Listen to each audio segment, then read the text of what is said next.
Welcome everybody to a new episode of our Kano Talk. Today we have a special guest. He is an artist, producer, and audio engineer whose work you've probably already heard if you like mashups in Arabic, Spanish, English, Italian, and also Assyrian.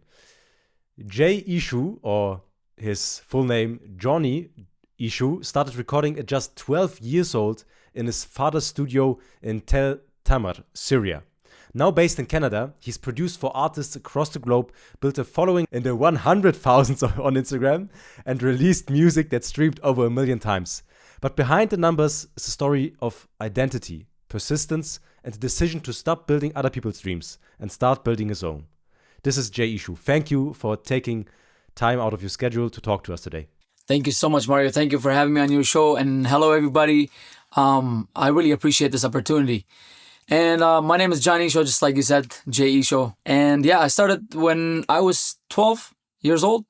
And this was back in Syria, back in Tel Tamar.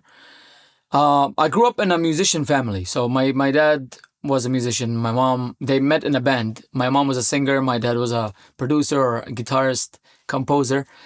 And over the time, just, growing up in a studio and being in a studio 24 hours. Here I am in Canada now, doing the same thing. I have my own studio and making my own songs as a singer. That's awesome. That's awesome. Let me grab onto that. You said you're coming from a family of musicians. What languages did your parents use? Assyrian. They did Assyrian and Arabic, and they did Arabic also.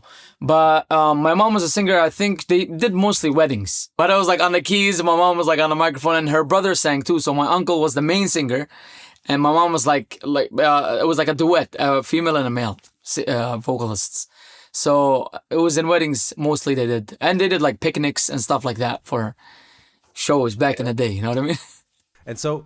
Was that also at one point a possibility for you to do weddings, or did you do weddings? Do you do weddings? I think I've done like 2 or 3 weddings, but it wasn't my plan. I didn't want to go that route, but we wanted to try it. That's back in the day when I used to make music with a cousin of mine. His name's Pierre Youssef, great singer.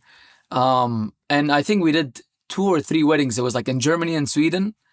Oh, in Germany also. Yeah, I can't remember where else. It was somewhere in Europe, but this was like I think it was like 2022 or something like that. This is before I started making like the multilingual mashups and all these kind of things. It was like a different Jay show. You know what I mean? Yeah. Okay. And so, as you said, you lived in Syria for how long? When did you move to Canada? So I lived in Syria for 13 years, and I moved to Canada when I was 13. So 2005, I moved to Canada. I've been in Canada for like 18 years now. Okay, so you've been longer in Canada than in Syria. Yeah. So how's normally when I think about my parents, I was born in Germany. My parents weren't. They were also born in Syria, and I know for them it was definitely a cultural shock. So how was it for you? How did you cope with going to Canada? It's completely different, I assume. Yeah, man, that was one hell of a time. When like being 13 years old and having friends back home, grew up with and always hanging out with, and coming here and not knowing anybody. We only had, I think my aunt was living here already. And she didn't have any kids, so we could hang out with. So first, it was different. You kind of feel like lonely, you know what I mean? There's no friends, there's nobody. And it took, I think, about a month or 2 months to get to school. So we started school here. And even being like in school, not knowing the language, not know how to speak English and all that, just kind of, it was like a little bit hard, you know what I mean? So try to connect with somebody, but you don't know how to speak. And I just wanted to go back to Syria at that point. You know what I mean? So, and I got used to it. After that, I made a few friends who spoke Arabic. So they were speaking Arabic, and, they started showing me around, teaching me a few words in English here and there. And I wasn't popular in school at all. What happened was I had a teacher of mine who knew that I liked music. So he took the whole school, and this is a grade 8. He took all the classes. He brought them to the gym. It was like 12 afternoon, and I didn't even know about this thing. And I'm like, where the hell are we going? So I get inside the gym, and I'm with him. He's like, you see that guitar I have on stage? And I'm looking at him like, I'm seeing a guitar, and there's like a karaoke system beside it, you know? He said, go on stage and just do whatever you feel. Like, play any song you want. I get on stage, and, I put the guitar on, and I see there's like a bunch of karaoke songs. There's like backing tracks for like Carlos Santana and all these things. So I played a few of them. After I finished, I think the whole school was like my friends, my best friends. Everybody becomes like this is the guy who plays the guitar. He doesn't even speak the language, but he plays so good. So that's how I kind of started making friends, was through music. Kind of get to know the world through music. You know what I mean? Mm. What would you say that that's kind of like the first experience or the biggest experience where you realized how powerful music can be? Yeah. Yeah, 100%. That's when I'm like, man, it's a blessing. Oh yeah, great. And so do you still realize, or do you still remember the moment where you decided, or just talk me through like your school years? Was it early on that you decided, okay, I'm gonna be a musician, or did you like, or was it more like your parents wanting you to do something stable, not like them, maybe be a doctor or something else, like, you know? Honestly, I think my dad wanted me to be a musician from day one. So, because he knew I hated school. I hate school. I started at 4 or 5 years old. At 6 years old, actually, I was playing 3 instruments already. At 7 years old, I was playing 3 instruments already. I was playing the drums, the keyboard, and the guitar. And around like 9 years old, I already had a band that I put together. So every afternoon after school, I used to get up, and this is back in Syria. Pick up my guitar. I didn't even have a case for it. Just pick it up and walk. Probably, I think it was like not even 5-minute walk all to the place where we set up the whole band with the drums and everything, and practice songs. And that's when I decided, I'm like, that's 100% when I'm like, you know what, this is what I want to do for the rest of my life. I want music, nothing else. When did you realize that your talent was good enough to do that as a career? Because like, I think there are many people that want to be a musician, but there's so much talent out there. And so when did you realize, okay, I can really accomplish this thing that I'm trying to do? Honestly, I was always very confident with my music ever since 18 years old. That's when I really started getting comfortable. But the thing is, I didn't chase it hard enough then. You know what I mean? And back then, it wasn't like crazy social media like now, like Instagram and all these things. That's 18 years old, 19 years old. I realized, I'm like, this is what I want to do, and I'm comfortable enough to do this, and I'm pretty sure, like, I believe in myself. I can do it. You know what I mean? So you gotta have the heart for it to go out. But here's one thing that helped me though. When I was young, I think it was like 12 or 11 years old. So the band that I used to play for weddings in Syria, they were cousins of mine, and some of them, they knew I played. So I was like the youngest one in the band, and they were all like, I think they were like 25 and up. I was like 12 years old or 11 years old. They always gave me the last set. Whoever was playing the guitar, you'd be like, okay, let Johnny go on stage and play. And it was always like Arabic set, you know what I mean? It wasn't even like Assyrian. It was like at the end of the party, at the end of the wedding or something. So I used to go on there and then, start playing. And then I think I gained confidence from that, just being on stage with them and seeing that. I messed up a lot of times, but I learned from it. I think that's a really great point. To build confidence, you need the experience. You need to be able to do the real thing. And if you just dream about it, and if you just think, oh yeah, I'm gonna do it, and I would love to be a musician, but you're not doing the thing, it's really, really hard to do it in the end. Yeah, very. That you need to have the experience for it. I mean, it's something you're going against. I mean, how many musicians are there in the world? You know what I mean? So you're trying to. Yes. It's not just a competition, but you want to stick out. I mean, you want to stand out as original, something unique.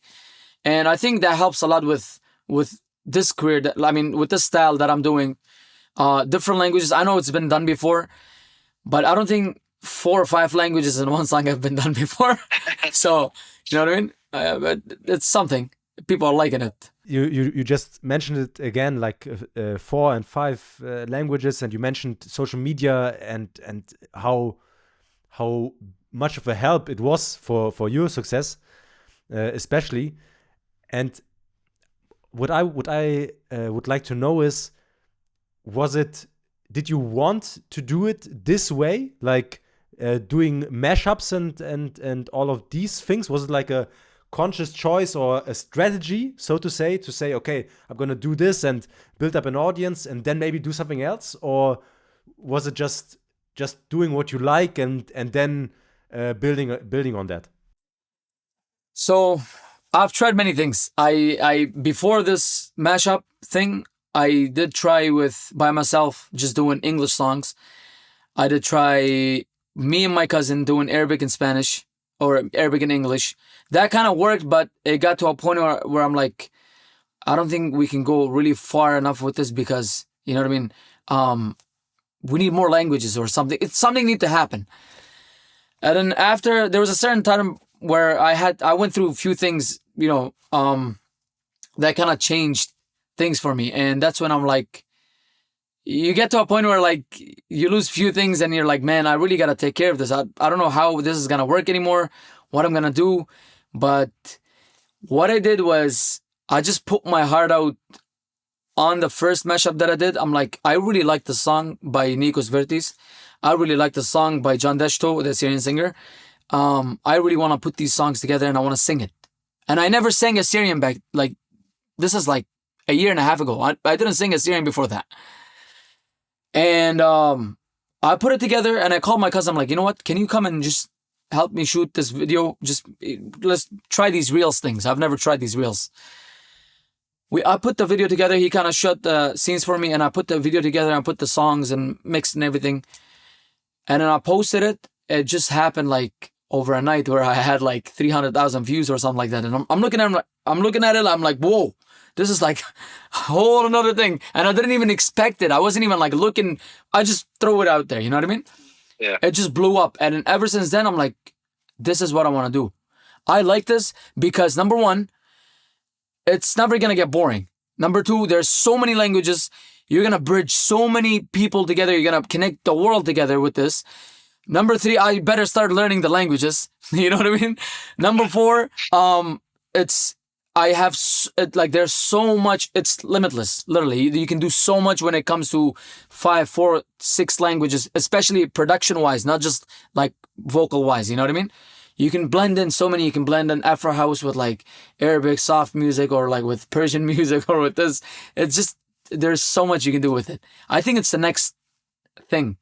I really think it's the next thing, you know, like kind of bring the world together with these multilingual mashups or songs. Well, I do release my own original songs, and I call them mashups also, but I call them original mashups because I got my fans so used to the whole this language, and then a mashup. Now what I do when I release an original song, I write the same thing, but just right on top of the mashup, I write like original mashup, so they know this is like an original, and I name it something. For example, very good idea, very, very clever.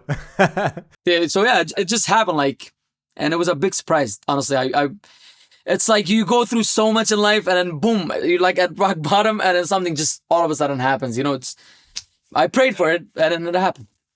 What would be your advice? I think, especially for artists, I myself am in the video business, like doing films and stuff. So, as a creative person, what's your advice for people going through these ups and downs that inevitably come? It's normal. That's life. But like, what would you say to them? Honestly, two things: hit the gym, number one. Number two, patience. That's what you need, is the patience. You know, you're thinking you're going to get that deal, or you're going to do that thing tomorrow. That thing's going to happen, or that person's going to talk to you, or that person's going to do this for you, or this label's going to do this for you. And it doesn't happen. Don't get discouraged. You know what I mean? Keeping the balance, it helps a lot. But patience and gym, 100%.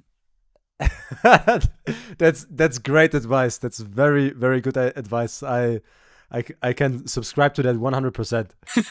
Thank you, brother. Okay, so let's talk a bit more about your heritage, because that's a big part of you, as we can see also your necklace that you're wearing right now, and you said just now, you said it wasn't always that way, like for at least in the music sense, you didn't always use Assyrian, you didn't always try to sing Assyrian. So what part did your culture have, your heritage have, and what part does it now have for you? So when I before this, I did make Assyrian music for Assyrian artists. So I did a lot of arrangements for probably some Assyrian songs you've heard. I've done so many singers I can't even count. But that taught me a lot. The way they sang, the way, the way they keep this whole Assyrian heritage thing going. I really love that. And I keep that very close to my heart. It has a special place. So back then I didn't use it, maybe because I wasn't comfortable enough to sing the language, you know what I mean? I was so used to the, Western music, English music, Spanish, and this and that. When I sang Assyrian, it felt home to me, but at the same time, I felt like I didn't do it good enough.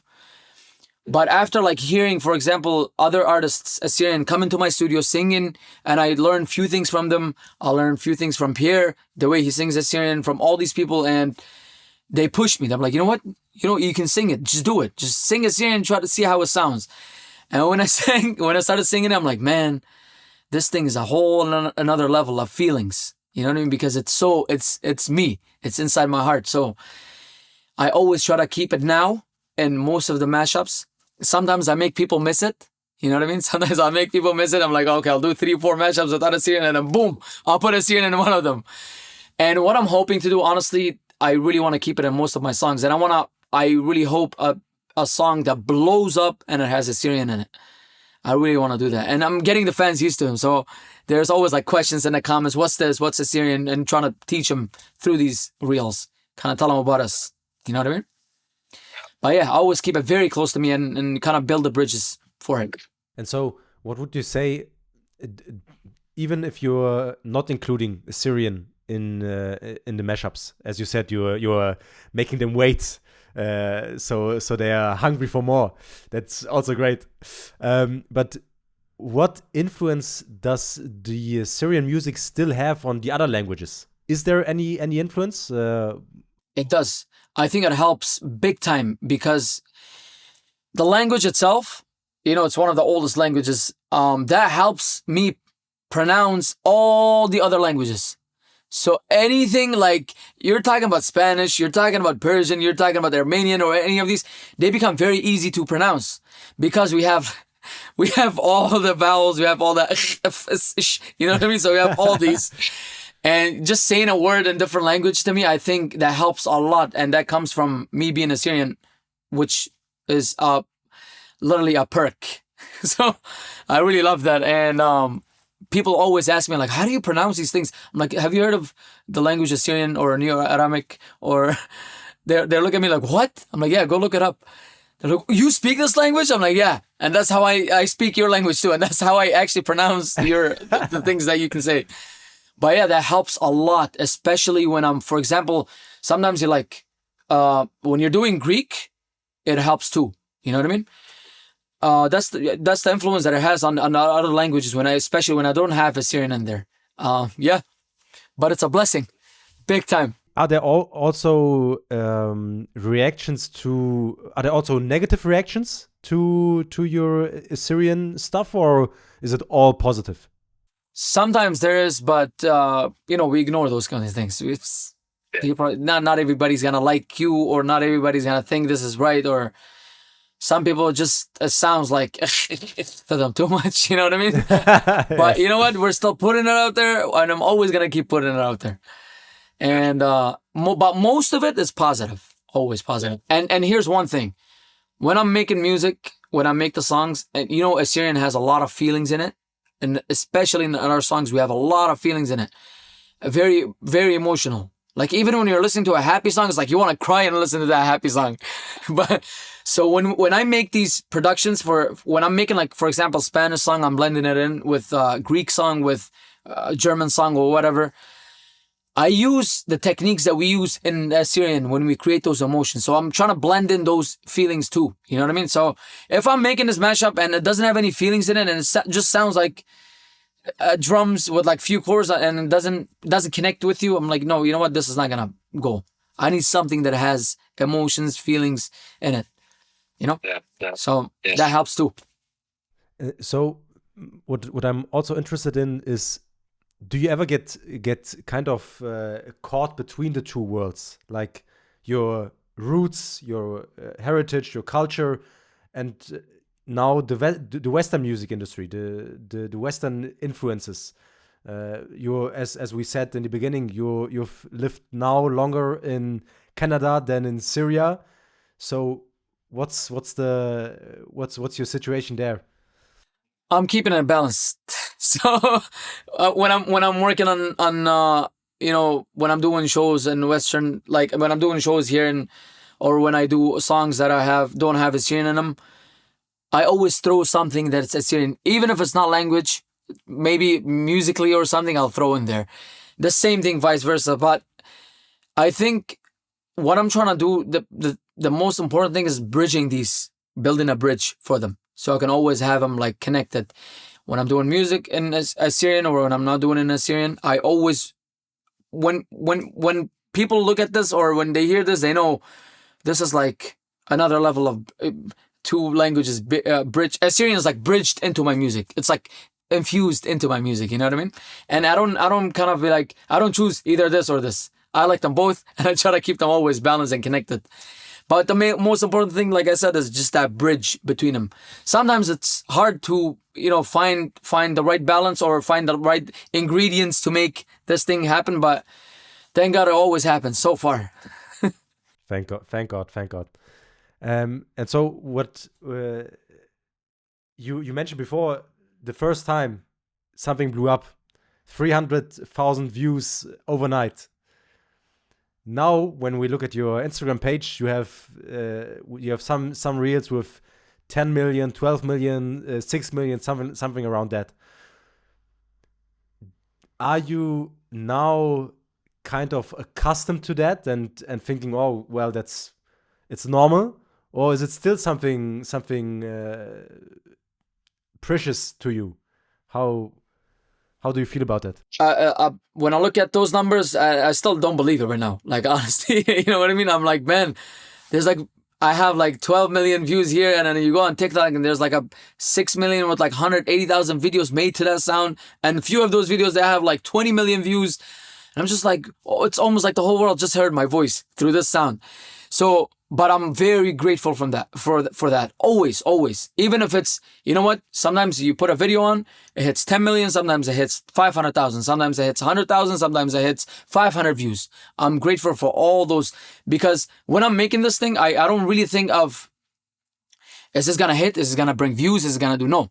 What I think of is this music connecting with me? This is how I feel at this moment. I feel sad, I'm gonna make a sad mashup. I feel good, I'm gonna make a good mashup. It's summer, you know, we have a good weather, maybe I'll make a nice reggaeton song with like a Syrian in it or something. And I try to create that energy here in the studio. And when I put this energy out there in the video, it's like people they feel it. You know what I mean? So with these views and numbers going up, I never really pay attention to those things. I'm very grateful for those things. Like, honestly, that helps a lot.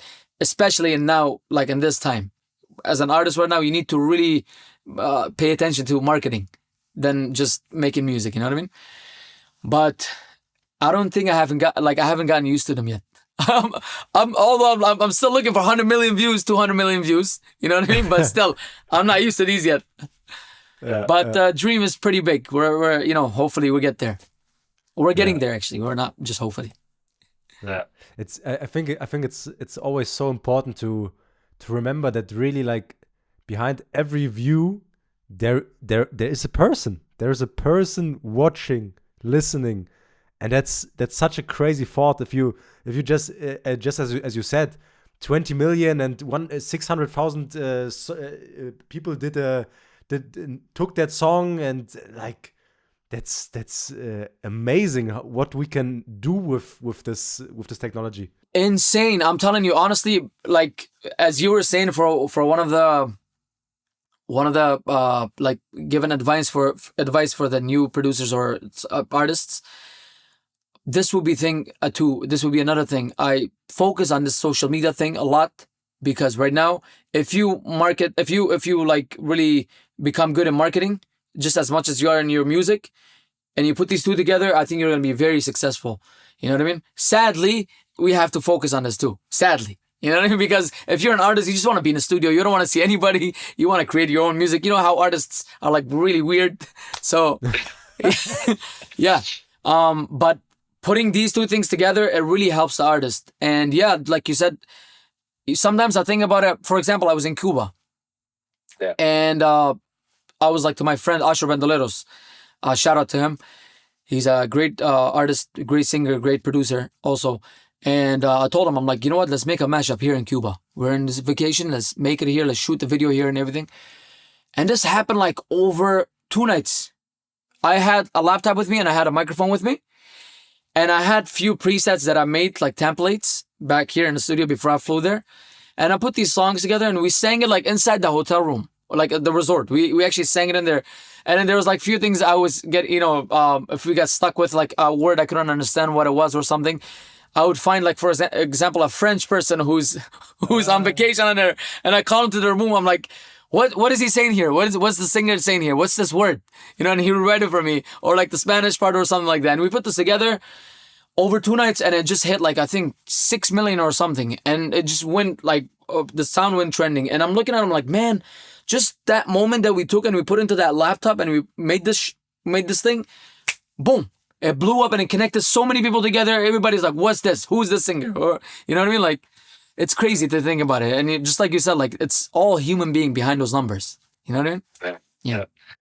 And what I hear out of your words is also like, if inspiration comes, let it take you.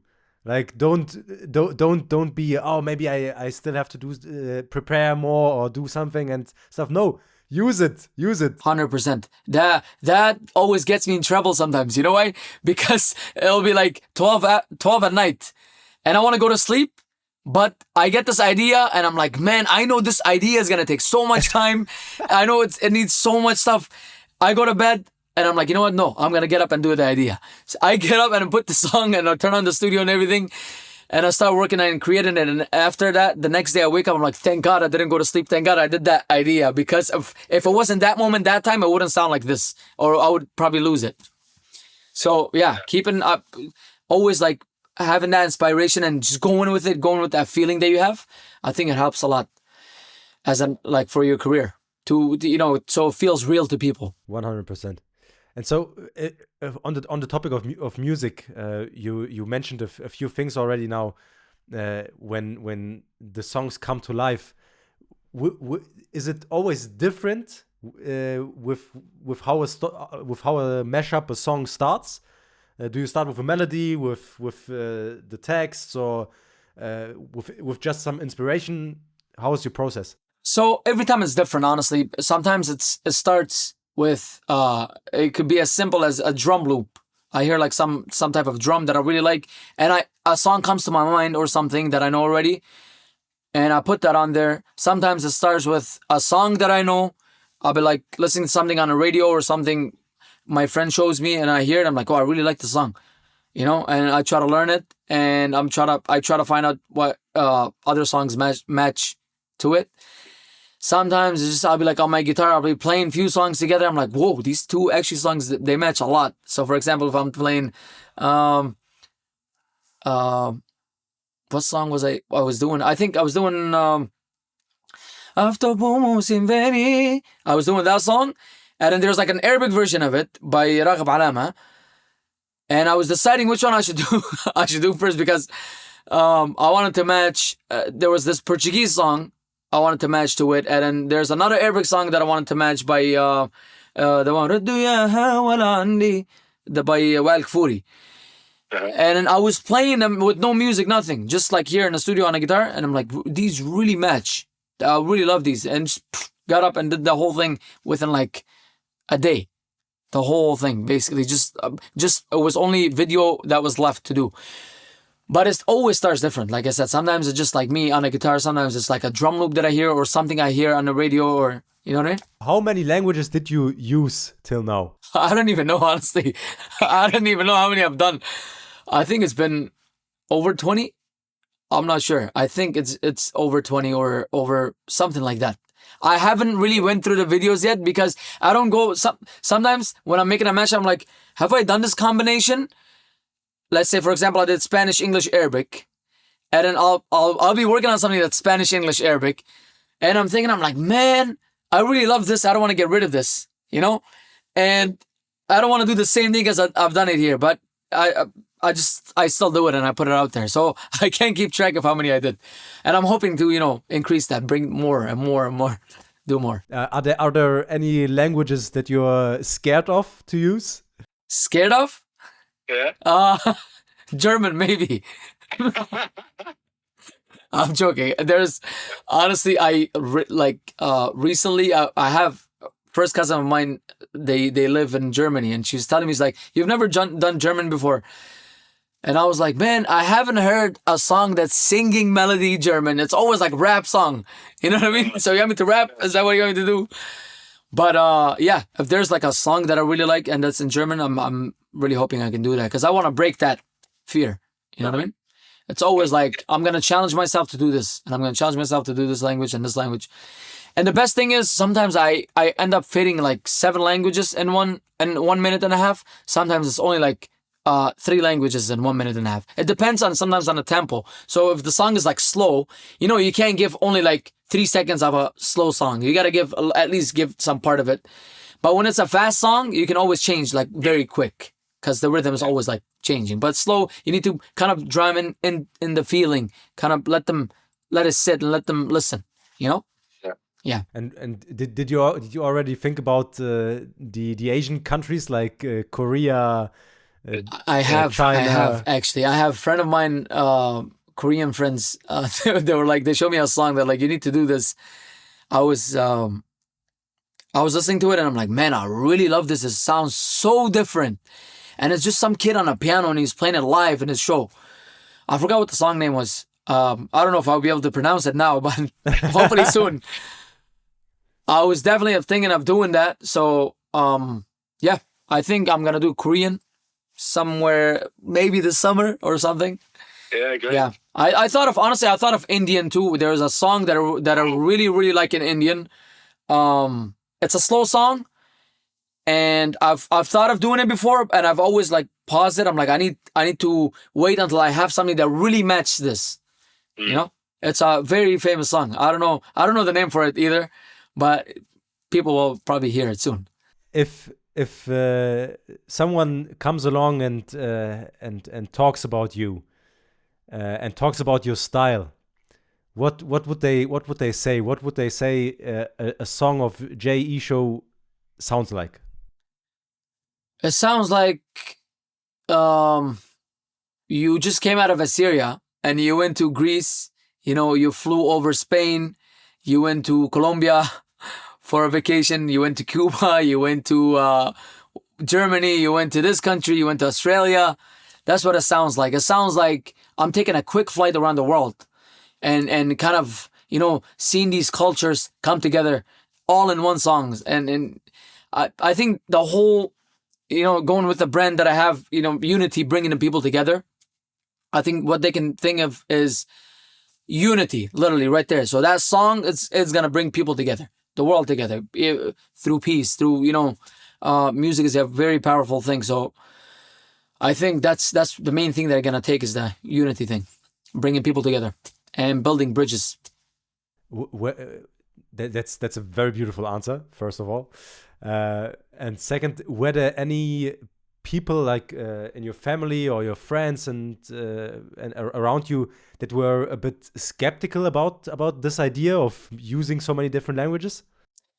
Not in my family, no, but I had few friends on social media who message me and they're like, "Why are you singing this language?" or "Why are you doing this?" or "Why are you doing that?" I just ignored, So I can't do anything. I can't reply, but I just ignored it. Yeah, but not in family. No, they always support me. They love. I mean, being in a Syrian house, you grew up listening what your parents watching like a Indian show or something, or it's always like different, or Turkish show or whatever.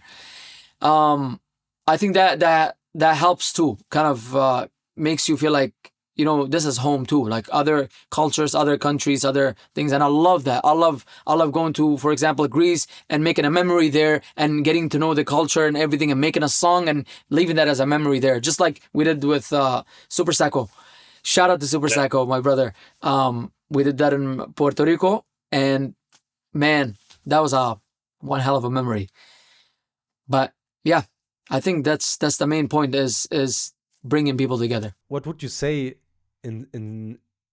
inspires you to do that? Like I think in my mind, in the end, it's still hard to, or I know as an artist, sometimes there are these phases where not everything is going great, and the ideas don't flow like they do normally. And so what are the things that inspire you in music, but also in your life and in your everyday moments? There's few things. Honestly, sometimes this is a very random thing, but fishing. I love going fishing. It clears the mind, You're just sitting there by the water by yourself and you're waiting to catch fish. I think that helps a lot. And just connecting with nature, hearing the sounds of nature. You can hear music while you're sitting and fishing, literally. You can hear birds singing different melodies and stuff. And here's a funny story. I think I'm going to put this out there. We were fishing once, me and a friend of mine, and I heard a bird that was going like it was like hee hee. It was just like two notes. And I'm looking at my friend and I was like, you know what? I bet you Michael Jackson took that hee hee that from that bird, because he's always in nature, So you learn these things, especially when you use them in music. And, that got me to use a lot of nature sounds in the beginning of my songs. For example, I have a few of them. There's like a beach sound. There's like a bird, seagulls, and that kind of stuff. I really like blending nature into it. So that helps. I think the film creating thing, getting into the whole cinema thing, and just like you, I love that too. It inspires me too. It keeps me inspired. I see a certain, let's say, for example, at this TV show or this, they had certain coloring that I really like on it, or the way the angles they shot and everything, what kind of gear they used and all these things, that always inspires me. And I have a cousin of mine, Ashley Ephraim, who's he writes most of my Spanish lyrics. He's a director also, a film director, and he lives in Chicago. So shout out to him. He's taught me a lot about this, and he got me into it so much that, like, man, you know what? I feel like a professional in this thing. A year ago, I didn't even know how to hold a camera, Yeah. But yeah, that inspires me a lot too. Being in the gym inspires me, having the music on, and when you're running or when you're working out or something and you're hearing different songs and everything, like kind of connecting with the lyrics and everything it kind of paints that picture in front of you, your character, your thing, the song's like connecting with you. So that inspires me when I come back here. I'm like, I really like the feeling from the song that I heard. How can I take that feeling and put it into my own song? Not copying the song, but the feeling. You know what I mean? Like the vibe thing. And yeah, spending time with family, number one thing, always. Those are very important things. I also think like communion with friends, family, that's so important. And as you also said, like working on your body is very important. Working on your mind, and also that's something that you mentioned at the beginning with the advice for young artists, the patience that you just described also with fishing. Like fishing trains your patience, obviously, and also you have stillness around you. There's a moment that you just block out everything else. There's no social media. There's no buzz all the time, noise all the time. Just you and your fishing rod waiting to catch your food. Yeah. that really helps, especially like you said, just like no sounds, no social media, no technology devices, nothing, just nature by itself. That really, gets you back on focus. Yeah, but it's funny because I just recently I read this sentence which I really resonated with, where a guy said that it's okay if there are phases in your life where you are unbalanced. It's perfectly fine. It's normal, and we shouldn't stress ourselves to always be balanced perfectly and have no problems with everything. No, it's all right. Life is like that. Yeah, because it teaches you how to balance. You know what I mean? Yeah. Because without that, you wouldn't be able to, like, what's balance? But that 100% teaches us balancing, and it's okay. Like, it happens. We're at the end of the day, we're a human being. You know what I mean? We're not like made out of steel. We have feelings. We have this. We have things to do. We have family. We have things to take care of. Okay, so you mentioned already a few times that you collaborate, for example, with Super Sacco. Shout outs to him again, and I would like to know, how important is cooperation in your workflow, in your artistry? Would you also be able to do everything alone, on your own, or what's your view on that? I think collaborations with different artists is a really good thing, especially nowadays. Because if I'm trying to go worldwide, I need to connect with different with artists from different part of the world, and bringing in a rap star like that, Armenian rap star, and putting it on a song with me, and we both bring in the same type of work and put it in, and I'm learning so much from him. I think that helps you a lot. It's like his fans, they get to know you, your fans get to know him. You know what I mean? Yes. I haven't reached out that level yet, but I'm still like working on that level. But he taught me a lot, and I love collaborating with different artists because it gives you more room to work in the song. So, for example, if I'm doing a song, let's say I'm doing a song that has Assyrian, Spanish, Arabic, and I want to put Greek in it. And I think to myself, I'm like, you know what? I could sing Greek. I could bring a writer that could write me in Greek. But what about this? What if I talk to somebody who's in Greece and who's a really well-known artist, and I can get him to collaborate on this? You know what I mean? That helps the song go even bigger, connect with even more people. So that helps a lot. And instead of just me singing in Greek, so that's the part where it really plays really good. Is there any collab you want to make happen? Want to make happen? Oh, there's so many. But there's one collab that I made happen. It hasn't been out yet. I'm really proud of that. This one's gonna be a big surprise. I'm just gonna tease it just a little bit. First of all, shout out to my brother Konstantinos Koufos. I love that artist. We're working on a song together, and I'm hoping we could release it this summer. And it's gonna be a big surprise. This is gonna be a big something for Assyrians, for the Greek community, but not only that, we're trying to make it go worldwide. So I can't tease it more than this. This is like enough tease. With God's help, it will be it will be a great success. Yes, for sure. And on the topic of success, how do you handle that? Are there moments where you feel like it's